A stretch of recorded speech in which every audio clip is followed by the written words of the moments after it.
David and I are from the chassis and driver assistance team. We're taking our Bosch products like ABS, ESP, and driver assistance projects, sensors and modulators, and adapting them to the different vehicle types, whether it's a study project or a production or a series project.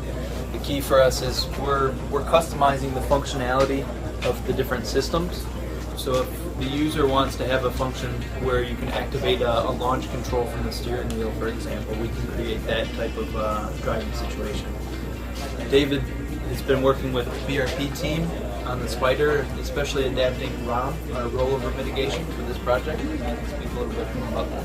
So the BRP Spider has a full car ESP system in it. Mm-hmm. So it's just like for a regular four-wheeler with all of that technology. So it has anti-lock brakes, traction control, vehicle stability system, as well as rollover mitigation, which we developed specially for this.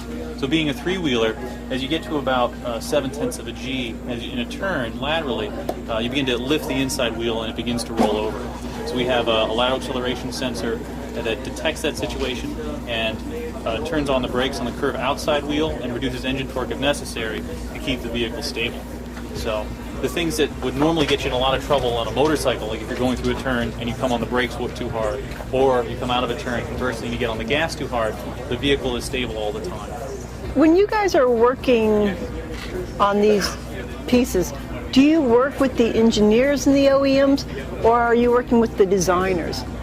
Generally the engineers. On Spider, there's an engineer who's responsible for the ride and handling and the performance of our system. So we work directly with him, and he tells us, specifically maneuver by maneuver, how restrictive he wants it to be to make certain that the vehicle's still fun to drive, but is still safe and we limit wheel lift.